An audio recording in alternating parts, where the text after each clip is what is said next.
તો યશ સોનીની ચણિયા ચોળી ફિલ્મ થિયેટરમાં રિલીઝ થઈ ગઈ છે. તો તેના પર વાત કરીએ તો મારું નામ છે મિસ્ટર સ્ટાર્ક અને તમે જોઈ રહ્યા છો મારી ચેનલ એક્સપ્લેન વિથ અસ. તો ચણિયા ચોળી ફિલ્મ જ્યારે ટ્રેલર રિલીઝ થયું ત્યારે મેં તેના પર વિડીયો બનાવ્યો હતો અને તેમાં સ્ટોરી વિશે વાત કરી હતી. એ સ્ટોરી કંઈક આ રીતે હશે કે યશ સોની એક ગરીબ ગામમાં જશે, ત્યાંથી લોકો ઉઠાઈને તે બેંકમાં ચોરી કરવાનો ટ્રાય કરશે. તો ફિલ્મમાં આપણને એવી સ્ટોરી જોવા મળે છે. તો મૂવી કેવી છે? તો ફિલ્મ મને કેવી લાગી? તો ફિલ્મ સારી છે, બધા લોકોએ ડિસેન્ટ પણ સારી એક્ટિંગ કરી છે અને યશ સોની પણ તેની બધી ફિલ્મો જેટલા આ ફિલ્મમાં પણ સારી એક્ટિંગ કરી છે. ફિલ્મમાં આપણને ટ્વિસ્ટ એન્ડ ટર્ન જોવા મળે છે. તો આ તો થઈ ફિલ્મના પ્લસ પોઈન્ટની વાત. હવે ચાલુ કરીએ ફિલ્મના નેગેટિવ પોઈન્ટની વાત. તો નેગેટિવમાં ફિલ્મ જ્યારે શરૂઆત થાય ત્યારે ફિલ્મનો મેઇન મૂળ હોય કે બેંકમાં ચોરી કરવાનું, જે કમ્પ્લીટ હોય ત્યારે આપણને મજા આવે, થોડા જોક્સ એવા સીન હોય જે આપણને મજા આવે. પણ પછી અશુબાનો ફિલ્મનો પોઈન્ટ બદલાઈ ગયા, જેમ તમે કહી નકો સ્પોઇલર થઈ ગયો.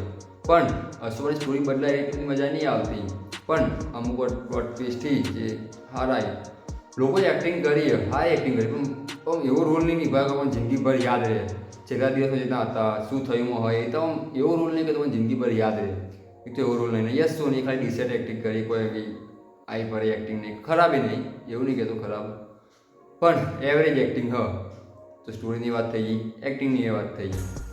તો ગુજરાતી સિનેમાના લોકો માટે આ સ્ટોરી લાઈન નવી છે, મગર જે લોકો હોલિવૂડ અને બોલિવૂડને ફોલો કરે છે તેમના માટે આ સ્ટોરી કોઈ નવી નથી.